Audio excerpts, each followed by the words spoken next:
Good morning, evening, or whatever time of day it is. Welcome back to Roundtable Media's Echo Podcast, Season 1, Episode 2, Intro number 2, because the first one didn't work. So we're going to do it again. And before we cut to the main cast, I'm your hostess with the mostest. My name is Brett. Welcome to the show. I'm joined by my co-host, Alexia De Firenze de Torre. She's Italian, saucy, and sassy. Say hi, Alex. Hello, world. And we're joined by our special guest today, Brennan Wholegrain. Say hi, Brennan. Hi, Brennan. Thank you for that. So, sometimes computers don't work. So we had to record this intro for the second time. Hopefully it comes out a little better. But without further ado, we're going to go ahead and cut over to past podcast, and we're going to tune in. So hopefully we'll see you guys over there in just a minute. Hope you enjoy it. So thanks for tuning back in. If you did, this is the second episode of our pilot season. We're going to see how this goes. And before we get into today's topic on pop culture, I want to say I'm aware I didn't do an intro for the last episode. What do you want from me? Professionalism. Well, as we said, we're college kids. TUTV Media Lab, their equipment, their setting. I'm doing the best I can. We're basically in a broom closet right now. Essentially. It's authentic, though. You don't get, an intro in life. You have, open the door to class and be like, hi, my name is Brett Oliver. That's true. Usually, I duck my head down until, some of the professors makes us introduce ourselves. Yeah. Don't look at me, please. It's fine. So, we left off the last episode saying we would talk a bit about TikTok. And Brennan is a little bit voiced in memes. He's not here to talk about memes today. We'll get to why he's here in a minute. But can someone please explain TikTok to me? Because I don't get it. It's like Dark Vine.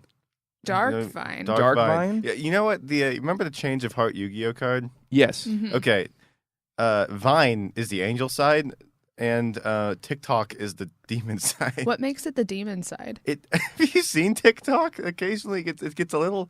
You know what might be a better analogy? What? Remember the two different dice cards that Joey had? Yeah. Like- The Angel's Guy and the Skull Die. Mhm. Oh, Yeah. right. It's edgier. It's it's funny. Don't get me wrong. Is it, though? Well, no, but there's less it's those deep fried memes. Yes. It's like live action deep fried memes. Jeez. Yeah, man. We thought we were a bunch of fucked up teenagers. These guys. Ooh. Sometimes it's cool. What? I saw this. There's this really cool one circulating around the medias about a guy cosplaying as the Cuphead cup, and the other guy cosplaying as the devil, and they're doing this dope dual rap thing that's really bad, but they put a lot of effort into it, and it's cool. Isn't it mostly dubs too? Or Yeah, it's all dubs. Yeah, they just mouth the words to things. The Yeah, guy on the right okay. puts on some music or some audio, and then mouths to it, and then usually there's a different character voice somewhere, and then you can find that and then record yourself doing the other Brennan, half. do you have a TikTok? I do not. Okay. I have a best friend who's a meme lord, and on occasion we'd make 3 pounds of Thai food, drink tons of beer, and watch TikTok memes all night. Oh, my gosh. It's What twice. a night. It's Wow. Incredible. That sounds great, Wow. actually. I did a lot. God, my hands are still burning. I forgot to wear gloves last night when I was cooking. How spicy? Oh, it's really fucking spicy. A Thai chili pepper is 16 times hotter than a jalapeno. Whew. It's good shit. Wow. Okay, so next meme. Oh, sorry, Pewds. Please don't strike our podcast. So last week we were talking about RPG characters, like RPG games, being drawn into a world. What's so engaging about it that we grow up playing pretend? We want to live in these heroic stories, these engaging worlds. And the reason I brought Brennan here, apparently he is also a meme lord, so that's fantastic. But I want to give a little love to my friend. He's a writer, poet, screenwriter, talented guy. I like your work. Aw. And I like your work. You guys and are I'm great. super stingy and super picky and He will is. easily berate my classmates. Ask Alex. He will. I have some choice words about some people. Okay. Not afraid to admit it. We'll never say who they are. Autumn. I'll read stuff, and then he's just kind of eh. All right, well, I'm thank like, you. what? That's very sweet. So that's a high compliment. Mm. What you do? No, yeah, but I do it in private, not to the author's face. No, but to me you I'm- do it I'm about my work. Oh, no, yeah, but that's different. I will always berate you to your face. Oh my god. Thank you. But to continue that conversation, I want to talk about what makes a good story. Like, we can start in the world of RPG games. We can move to movies, comic books. Maybe TikTok. Is there a story to TikToks? No. Okay. Well, we'll throw that out the We're window. done with TikTok. We said we'd talk about it. It's dark. It's deep fried vine. Yep. Is essentially what it is. I can live with that definition. I feel like we need like a list of definitions for things we just discover on this podcast because it would be TikTok, deep fried vines. Done. I thought he said memes. Nope. Well, deep fried meme, yeah, whatever. Okay. I Vine was already mostly memes, Okay. So that makes sense. and it's a merging of like the deep fried meme format and Vine. It's like if they had, Okay. a love child and then gave it up for adoption. Oh. And it was raised by The internet. In this political climate. So- You're not wrong. I guess the first question I want to toss out is, first of all, what makes a good main character, like a good protagonist, or maybe not protagonist, because some stories are all about the antagonist. So I guess we'll just say, what makes a good main character in a story, like someone you want to follow or play as. We'll start there. I think what helps the most is some sort of relatability, especially if their flaws are relatable. Like, you guys seen the first season of Castlevania on Netflix? No. No, I haven't. So it's the Simon Belmont story. and Right. It's just 4 episodes that culminate like an hour. Mhm. And it's awesome. But he walks in, he goes, I'm kind of a layabout. Life sucks. Then he gets blackout drunk in the bar, walks out, and then I think he As one pisses does. behind a tree and then falls down flat on his face, and that's his night. Mhm. I'm like, I can relate to that. And that's what makes it good. You don't want your character Brendan, are you okay? I'm fine. I'm fine. But if you look at Luke Skywalker, he's raised on a moisture farm in a galaxy far, far away that doesn't actually exist. With a long, complicated history, it took 3 prequels to explain. Gets a lightsaber and blows up a giant space station. There's nothing relatable about him, but his flaws and the way he views the world are pretty relatable to anybody, especially like a 18-year-old kid trying to find his place in the world. You're talking about Luke's flaws, right? Yeah, Yeah. Luke. Right. No, I would totally agree with that. And not to, start a flame war in the comments bringing up episode 8. But despite its problems, with the new canon and how it's handling certain threads, while I'm not super excited about the direction they took Luke, it does allow those flaws to grow in a natural way because he was still a kid when the Empire fell and the burden of the Jedi Order was placed on his shoulders. Yeah. And so to grow into a grandmaster with that kind of pressure, and then of all people to fail, having it be your own nephew, I can see where that would break him. Yeah. I disagree. I really like the 8th episode, but that's neither. I here didn't nor say there. I didn't like it. No, I know, but you're you have issues with it. I have some issues. Yeah, but we all have issues with it. But I mean, you're there's right. bits still- I have issues with, but I know before you were but I really I watched it enjoyed 2 more times. What? I watched it 2 more times. Okay. In an effort to understand the story. And as I watched it more times, certain issues will never not be there. Yeah. Wholly just sidelining Luke Skywalker, especially in that last fight. While it is an amazing Force power and blows open the canon of what's possible with the Force and ties back to the Legends timeline, Mm-hmm. I will never fully be okay with them just sidelining him like that. I get why they did, Mm-hmm. Yeah. but it'll always kind of rub me the wrong way. It is a little weird that the 2 main characters, Luke and Rey, have 1/3 the screen time. That was strange. That was really strange. And, I totally agree yeah, with that. That's one thing I didn't like. And then the whole side plot at the casino. with Finn and Rose. Yeah. That was- so Nothing like a good unnecessary. C plot. Maybe even F plot. They skipped the alphabet. And Get into nothing, J territory here. and nothing against the performance. I just didn't like the fact that they were at a casino, and I didn't like what For they no, had to do there. the whole resistance is dying. Right, and it's it didn't feel like a sci-fi thing to me. It felt like a weird, Like Casino Royale type yeah, thing. it didn't feel like Star Wars. And what that is, it's refusing to kill your darlings. That's Yeah. the basis of right. It's one of Stephen King's big things. If you ever read on writing, you gotta kill your darlings. You can have this beautifully shot, fascinating social commentary, really cool, fun buddy cop, Finn and Rose, good characters running around, plot. That's awesome. But it really doesn't fit in the story you constructed at all. At No. all. So It you should doesn't. take it out. Like, as good as it is on its own, like, if it just does not fit in the story, it's just going to bring the whole thing way down. Exactly. Way down. So that's getting back to a commentator what makes a good story. If you have something that's awesome that doesn't fit, you have to take it out. That's fair. And I think that's one of the main things that at least all of us have learned, at least while at this school, because I'm pretty sure Parsonen is always like, and Jenkins and everyone's just like, you gotta do gotta- it. Like, yeah. you don't want to, but you gotta do it. So Jenkins taught me screenplay. I'll tell you. If you want to know the other thing that makes a good character / a good story, Please, is you got to get the slushy in a different way than you thought. please explain that metaphor. yes, please. Because I love a slushy as much as the next, an icy actually. Oh, icy. specifically. Slush puppy, pup icy, slush. I'm running out of combinations of words. Continue. No, but go. Yeah, Yeah, 'cause well, I think Please I know what unpack you're your saying, but I want 7-Eleven to. metaphor. You Yeah. gotta get 7-Eleven metaphor. That's a good line. Yeah, here's the thing.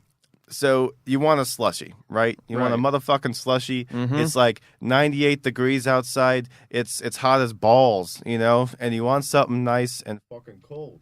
Cold. I feel like I should have thrown out a age restriction on this podcast. Oh, sorry about that. No, it's fine. That's why you're muted, Brendan. But please, by all means, like, do you? Here's your content warning. 13 minutes into the podcast. It's great. It's fine. It's I'll, fine. I'll turn down the fucking swearing. I'm sorry. No, it's fine. But you be you, man. So here's the thing. You've got to want something at the beginning. Your character does. Right. And you got to need something else. Okay. So, like, I want the slushy, Mm-hmm. but I also need the money to buy it. Something Kinda like like that. that. Kind It's- of like that. Okay. I get what you're saying. It's kind of like one of those things where like your character thinks they know what they want, right. but really what they actually want is something else, and it's something usually a little more deeper. So like, yeah, he wants the slushy, but that slushy usually leads to something else. You Right. know, like what is it about the slushy that they want? Mm-hmm. And then it kind of goes back to like a innate human desire, and it's usually like connection, family, revenge. Mm-hmm. Revenge not usually. Revenge is usually the slushy. Usually the slushy. Yeah, but no, that kind of goes along with what I was gonna say is, palpable passions. So things that you see what they want, you want them to want it. It sounds like a mall kiosk. Like they sell tea.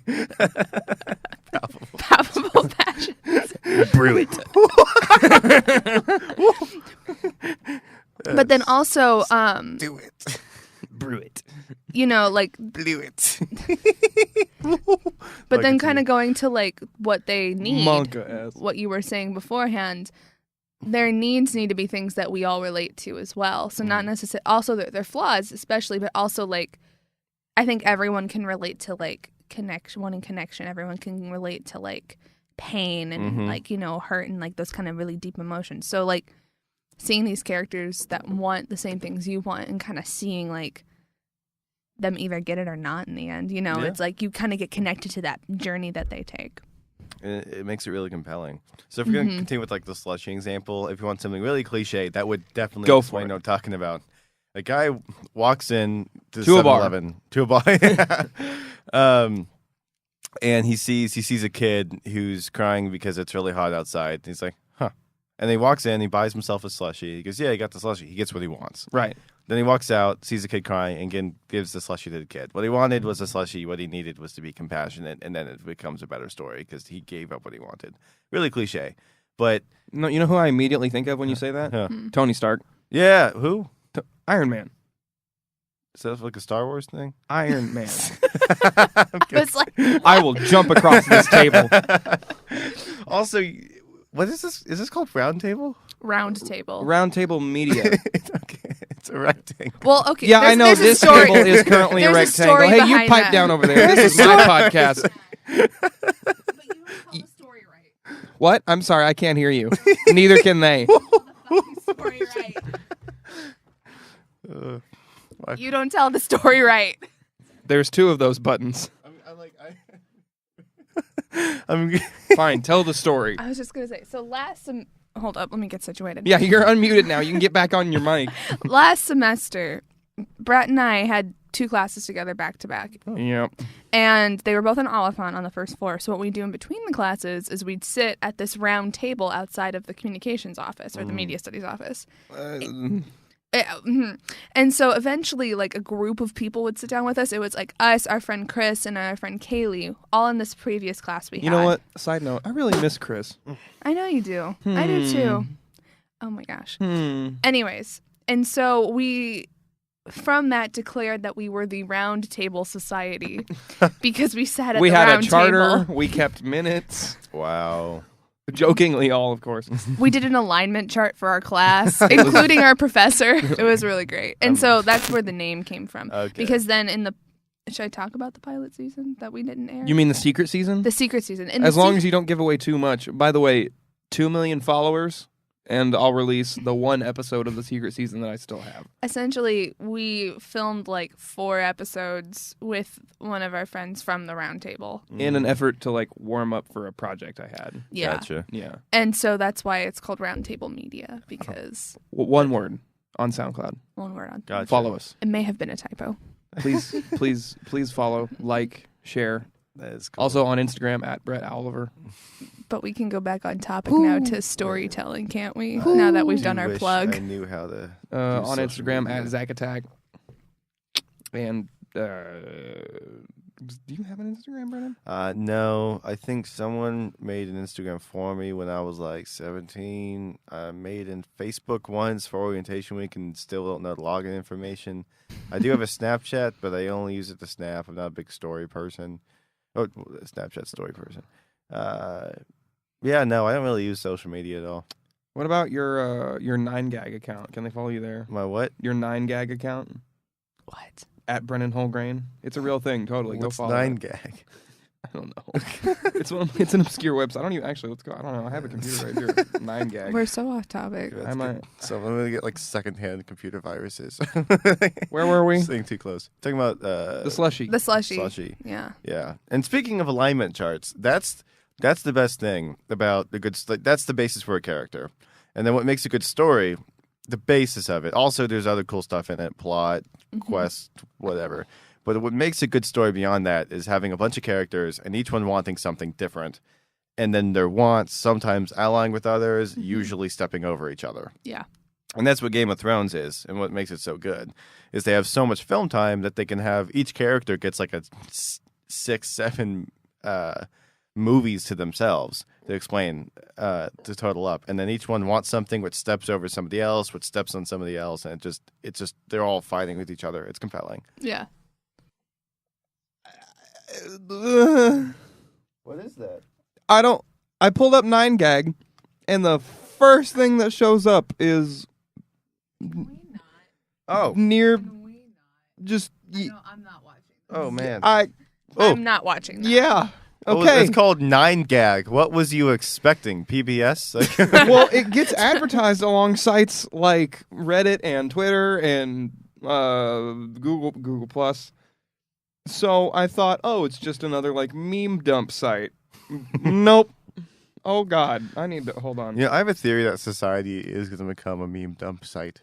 Yeah. Like, we know how we communicate with slang words nowadays. Like, nothing we may say would make sense to somebody in like 1850. Yeah. Like 150 years from now, people are going to just communicate through bad memes. Don't ever go on 9gag. You will get a video of The world. sexy dancing pigs, Or and I everything. never want to see that again. Everything will be just Vine quotes. Yeah. Like no one will everything already actually. is Vine quotes. Instead I of was like gonna say we're expressing, there right now. instead of like expressing certain emotions, you just talk about. You're just like road work ahead. I sure hope it does, and it has nothing to do with roads. Like What do you think about this, President? Road work ahead. I love you, bitch. I ain't never Adam. gonna stop loving you. I know, tell you. Adam. God, I hate Vines so much. But do you though? It's like Vines are like a good antagonist. You love to hate them. Remy, sit. Remy, speak. Good. But yeah, it's like a good antagonist. Like, it makes it's fun to hate on them. You know, I get like a moderate amount of pleasure from being like, road work ahead. I said that ironically, everybody. Like, I hate that in real life. IRL. so So- on the. It's your podcast. You go ahead. No, go ahead. I was going to say, on the topic of antagonists. I've been pretty rude. Are you calling me the antagonist? No, I was going to go back on topic to the story thing that we had For going those on. of you listening at home, she looked at Brett when she said that. This is why we started fighting. Continue. We've been fighting. No. So I was going to bring up, we've talked about like a good main character. We talked about a little bit about good story in general. So what about like a good villain antagonist? I know like main character kind of encompasses both protagonist and antagonist depending on the story, but That's an easy answer. is it? Yes. What is it? If your audience would rather like the villain, it's a good villain. I'd say so. Yeah. Yeah. I think they definitely have to be sympathetic. Like, you guys watch Game Grumps at all? Yes. All right. Did you see the one where they have Weird Al on and they play Wheel of Fortune with them? Yes. And they were all the same avatar, and then one of them wins, and they're like clapping, Yeah. and one guy. And, Where are you going with this? okay, I'll explain. The guy's like, "What, you think you're better than us?" Because they're all the exact same person. But one is clapping. I think that's a good way to put it, where the villain's so sympathetic and the character's so flawed that they're all they could be the same character. It's just this guy's the antagonist because it's from the POV of one character. You could take the POV to the antagonist, and then the other guy would be an antagonist, and that makes it really compelling. Moral ambiguity. Yeah, I mean, That's outside cool. like the way they dress, I mean, villain is definitely like I dress like a villain. I love 100%. I'm really edgy. I'm wearing like an iron gray sweater and like skinny jeans and black shoes. Like if a weeb drew you, like in anime style, 100% main villain of the series. Exactly. You keep like coming back every other season because we can't kill you off. Exactly. But outside the way they dress, you should be able to switch the POV and the narrative camera following the villain, Mm-hmm. and it would the other character. It would be to work the exact same way. Yeah. Funny enough, the only example that comes to mind is Infinity War. I haven't seen it, but I've heard everything. I mean, everything I'm saying applies to it. Like, I won't say too much, but Thanos is like as close as you can get to being sympathetic. Mm-hmm. Like he's not, because at the end of the day, you know he wants to eradicate like half the life in the universe. Mm-hmm. But he's so like it's so hard to not like become some sort of invested with him. You don't want to. He's the villain. All your favorite characters are at stake. It's a bad time. Mm-hmm. He's overpowered. Mm-hmm. But at the same time, it's just like, why am I like invested? Mm-hmm. Because he's so well done. Mm-hmm. He has depth and background, and as twisted as his argument is, like after they've shown you like everything, like his life and what he's doing, it again almost makes sense. Yep. It's well done. And that's the best thing about having a good villain is your reward is the awesomest monologue or whatever. Because if you have like the edgy part of you that has something to say about the world, then the villain's the best thing. You can say whatever you want to say that's really makes sense, but still really awful, and no one would judge you for it because you're just writing a good villain. Like the Joker from The Dark Knight. Like most of what he says is pretty true. He's like, no one cares when I blow up a truck full of soldiers, and that's like 10 people. But I threatened to shoot a mayor who nobody likes anyway, and everybody loses their minds. 1/10 the loss of life, and definitely someone people would like less. Just because of the way society's structured. And that's really fucked up. Like, that doesn't mean you could shoot the mayor, but... Right. But it like But you he's said, right. you see what he's saying, and you're like, oh my gosh, yeah, you're right. Like, why is this one life more important than these Yeah, 10, if you write 12? a good villain, you get to have those monologues. It's Yeah. But then you contrast it with someone like Steppenwolf from the Justice League, and it's just death. Why? Because death. Oh, okay. Yeah, exactly. It's like, the fuck, dude? Oh, man. And that's why alignment charts work so well.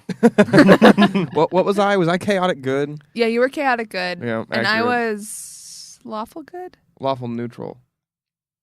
Lawful neutral, yeah. Yeah. That was me. I'm usually true neutral. No, you may be chaotic neutral. I mean, I was gonna say lawful evil. Yes. I wouldn't say lawful I'm- evil. Lawful. I feel like I'm gonna end up being lawful evil. I'm gonna be a corporate lawyer. Like, let's face it. Oh man. I'm gonna, Oh no. I'm gonna spend most of my life trying to not be lawful evil. Oh no. Oof. But if that's my destiny, that's my destiny. F's in chat. Hmm? You don't know that? the Twitch meme? F's in chat? Nope. Okay. So, next meme.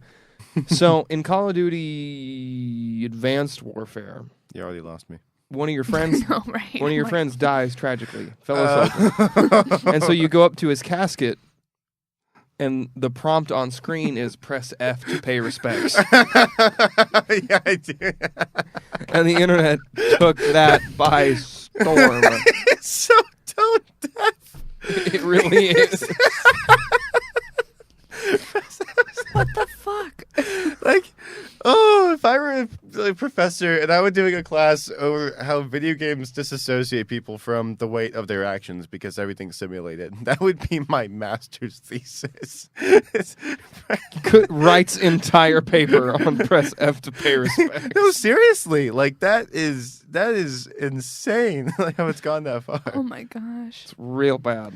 I mean, Oh, look at like that's why gosh. Fortnite's so popular with kids. I mean, Because there's no story, well, and it's a cash grab, that, and also you and get it's to, candied, tight-ass women characters. that too, but also you get to You get it to is. do what you boys- saw the fit. Hold on, you saw the Fitz video. No, I Well, didn't. Yes, you did. No. I showed you. Yes, you did. The best of 2018 Fitz video. I made you watch it. Ugh. One of his jokes was got that gingerbread ass for the gingerbread Christmas skin. I think I pretty much Did you just say blocked all ass? that out. Ace. I Ass. blocked out that Ace. whole video. No, I'm that's pretty how sure. he said it. He said ace. Cut that gingerbread ass. Got that gingerbread. Yeah. I love it. At good guy Fitz. Ass. Love me some good ass. Anyway, but that's why it's so popular amongst kids. They do what they've always wanted to do. They, instead of building blanket forts and beating the shit out of each other with stakes and then doing it again, they build virtual forts and then beat the shit out of each other with boomsticks. with boomsticks. Yeah, seriously. And they do it over and over and over and over again. Like Speaking of battle royales, yeah. Apex Legends just came out, What's and high key, it's the new big battle royale. that? Apex Legends. It's called Apex Legends. People are predicting it's gonna beat out PUBG and Fortnite, become the next biggest thing. I play mostly RimWorld right now. Ooh. Dude, I love RimWorld. I mean, yeah, but It's a story generator. It's about building a Just gonna- story. I know nothing about games, so I'm Yes, just RimWorld's gonna. awesome. Don't mind me. get off your phone. I have nothing to contribute. How about Dragon Age? Dragon Age is a good story builder. I love Dragon Age 2. So good. I mean, BioWare in general does a really good job. Dude, like Mass Effect. Dude. And Co- the porn Knights of parody, the Old Mass Effect. Knights so of the Old good. Republic, Knights of the Old Republic, yeah. and then now we're waiting for Anthem, which is going to be the last game BioWare ever produces because EA bought them out. Mm-hmm. They're going to make Anthem. It's going to be horrible, and then BioWare will die, and EA will have killed another great company who is just fine on their own. Yep, yeah. EA, I hope you're listening to this one day. I hate you. I really don't like EA. I might cut that whole bit. I'm gonna say. they upset me so much, and because here's why But they your upset parents me. are still married. Here's why they upset me. it's a You just kind of had to let him go for a bit, and he'll cut it out later. it's a bit. Oh, gotcha. I like bits, honestly, myself. I'm a big bit kind of guy. I write TV shows. Like, it's all bit humor. Joke a minute. 8-bit or 32-bit humor. Hey. 64-bit? There you go. And 64-bit. So speaking of your television writing, Yeah, let's talk about good good stories in TV. We'll Yeah. circle back around later. okay, But you have an unhealthy obsession with Brooklyn Nine-Nine. Talk about that. I just like Mike Schur comedies. Yeah, no, Brooklyn Nine-Nine is fantastic. It's so good. I started a spec script for Brooklyn Nine-Nine not too long ago. Really? Yeah, it's pretty good. It's I opened it up with Jake Peralta. He's tracing like penises and stuff on a dead body with a laser pointer, and it's like pixeled out because it's Brooklyn Nine-Nine. And Santiago goes, "Hey, cut it out!" And then they dick around with that for a while, and then he shines it up his nose accidentally, and then they notice some bleeding or something on the upper side, and they realize that he must have been poisoned by a vaporized something, and it was a murder. And then he's like, "Hey, let's see how far I can shine this up his nose." And then he gets it lost up up the body's nose, and he's looking for it. And then the camera pans around, and you see the widow like in shock, and titles play. That sounds amazing. I want to read this. It's pretty I funny. It's love only 3 Brooklyn. pages. Look what you It's did. amazing. It's a fun script. I love it. That's amazing. No, I love Brooklyn Nine-Nine. And I think for me, Mike Schur comedies are so great because of the relatable humor aspect to it. Like, he does workplace comedy so well. He worked on The Office. He did Parks and Rec, Brooklyn Nine-Nine. So obviously, like, even though like we all don't like work in a police precinct or like Parks and Recreation office, like there's these dynamics within the workplace that I think can relate to friendships with classmates, with any sort of work relationship you have with people. And then the characters are like so funny, Yeah. you know, Yeah, and you the characters are recognize great. them everywhere you see. You're like, Yeah. oh, you're such a Tom or something Yeah, like that. I talked about this 2 days ago. Maybe it was yesterday with a friend. That everybody seems to be, and this is another thing that makes a good story. Is your characters don't want to be someone that everybody knows. You want Yeah. all of your characters to be combined into real people, usually, or the other way around. Like you want, like everybody is a mix of 2 Brooklyn Nine-Nine characters. Right. Mm-hmm. And that's what you want. I know I'm Jake. Because you can ask all my coworkers. I'm a terrible worker because I dick around the whole time. But there's people who are Jake and Santiago. You know, they all they want to do is joke around, but they're also a huge suck up and they crave approval. That's probably me. Jake and Santiago. You'd be definitely a Jake. A Jake and what else? Oh. If you're saying I would outperform you in homicide detective cases and force you to go on a date, yes. Yeah, it's 100%. Boyle. Jake and Boyle. Jake and Boyle. Yeah, I don't know about Boyle. I think I just like Boyle. I love Boyle. He's so he's great. the best character. Maybe So then what like- about like The Office? Because Okay. Yeah. like you said, everybody's at least 2 Brooklyn Nine-Nine characters. Yeah. But it's a regular thing for like my old high school friends and I, like back in the day, to be like, oh, you're this person from The Office. Mm. And is it because it's a bigger cast and more like bland but relatable characters? I'd say it applies to The Office and it applies to Enjoyably Parks and bland. Rec. I think it applies to every one of those shows. Like you are like Brennan said, a combination of 2 characters. Because anytime I talk about it with my friends, at least, we're always like, well, I feel like I'm a bit of this and also a bit of that. Mhm. So maybe like, and this might get really deep, but like in high school, you know, like, Go ahead. you know, you have friendships, yeah, but like, how many of those friends actually know like all the different facets of you? Mhm. Maybe one. Exactly. So they only see like the one side of you that you choose to kind of show in public. So yeah, you're going to fall into one of those caricatures. But I feel like in college, at least in my experience, I've been Oh, able to like Wait. We're at the 34-minute mark, which means you have to admire my socks for the day. Nice socks. Is this a bit? Yep. it's a bit. Continue. But in college, like you kind of live with these people, you see them all the time. So you, I think, are a lot, like, and you're maturing, you're growing, and all those kind Well, of some things. of us. Yeah, you didn't. But like, you know, you allow people to see other parts of you, or like you discover other parts of you. So it's deeper connections. And therefore, like, I think that's when you get to the part where you're like, oh, I think I'm this person and this person, you know? Not that. Yeah.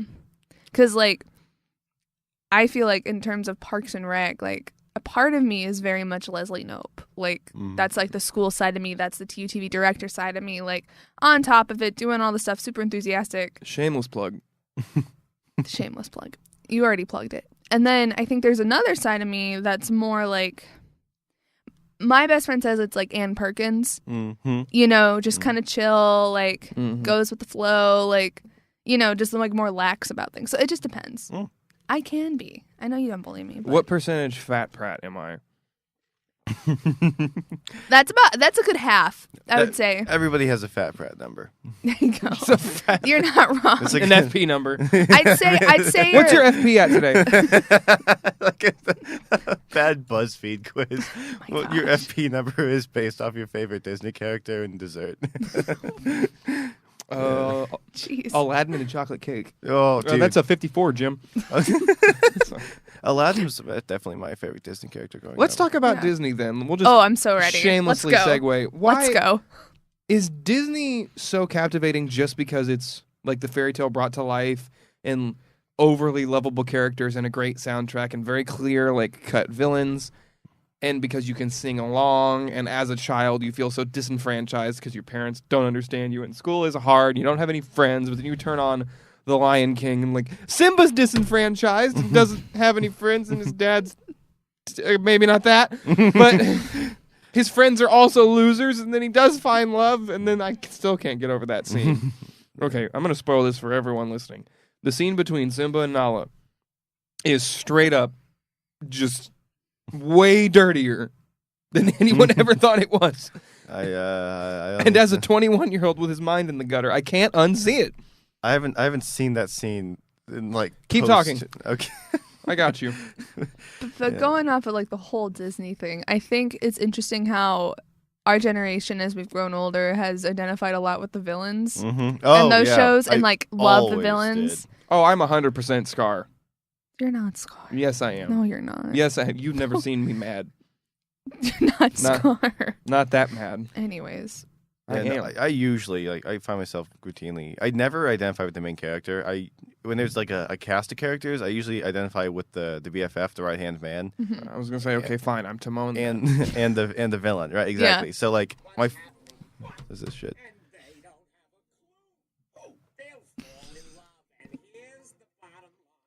Huh. We're letting Brennan watch the Lion King scene, Can You Feel the Love Tonight, because I want him to understand what I was talking about, but we have his mic muted because, I don't want Disney picking up on this. Mike. So, there you go. I had Alex's mic muted. I was like, it's not. That's why I told you to sit in mic 2. I just wanted to throw you off. Are you making him watch the whole thing? I mean, I'm enthralled. He's into it. You feeling it? Can you feel it, Mr. Krabs? Long show. I You'll know the moment I'm talking about. In perfect harmony.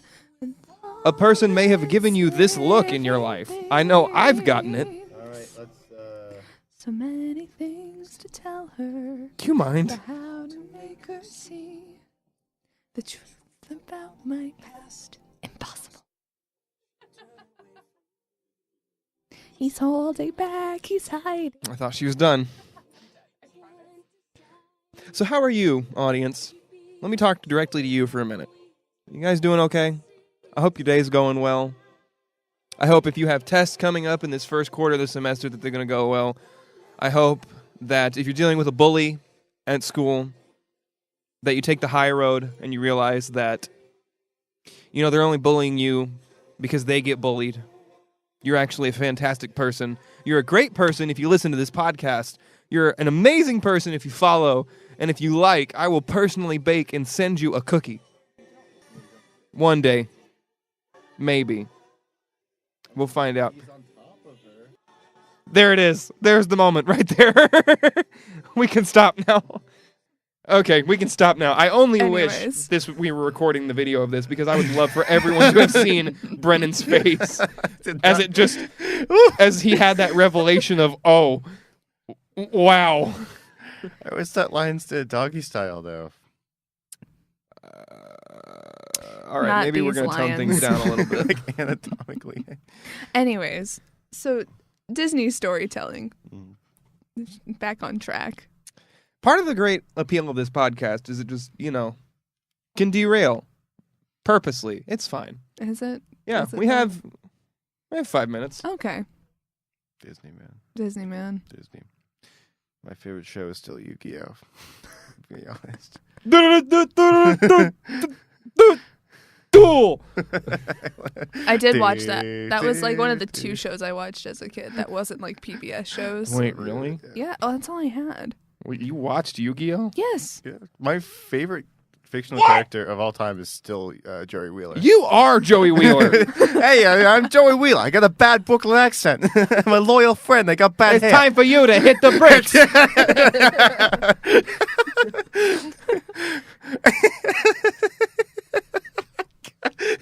Writes his dialogue. Just gonna let you guys go on that. Stupid. It's time for you to hit the bricks.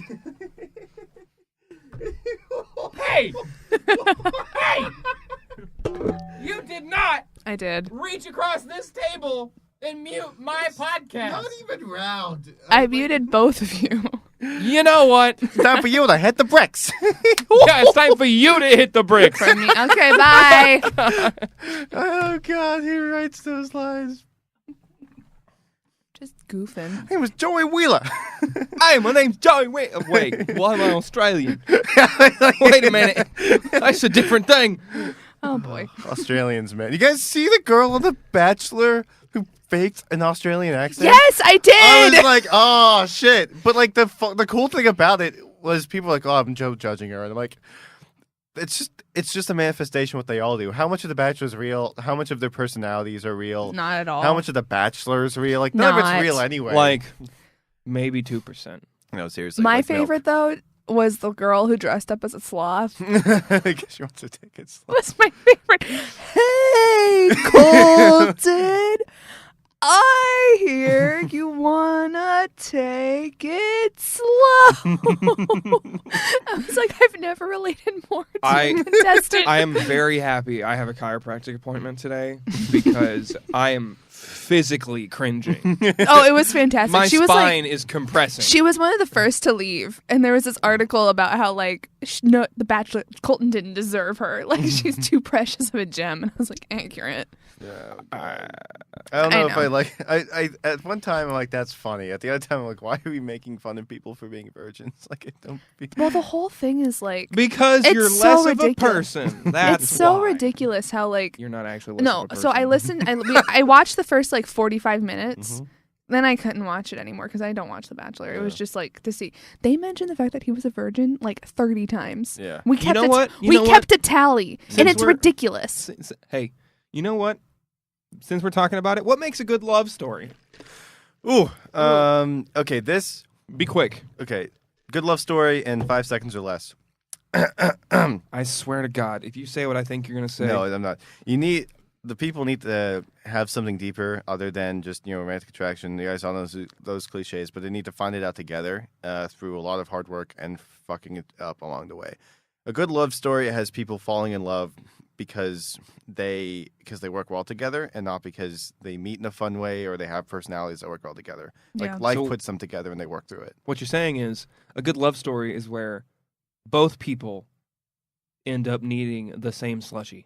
Yes, that is a good way to put That's a it. good way to put it. That is where we are gonna cut. Thank you I so can't much, Alex, for respond. putting up with my antics again. Great Yeah. co-host as always. Thank Brennan, you. thank you so much for coming on. Yeah, Really thanks. Round of appreciate applause for Brennan. Thank you. Thanks, guys. And now it's time for me to hit the bricks. it. Get out of my studio. It's not your studio. Hopefully we'll catch you guys in Roundtable Media's Echo Podcast Season 1, Episode 3, Yes. coming out in the next 2 weeks. But until then, my name is Brett, your hostess with the mostest. And we will see you guys next time. And don't forget, don't read Alex's Twitter. And I don't good have night. a Twitter.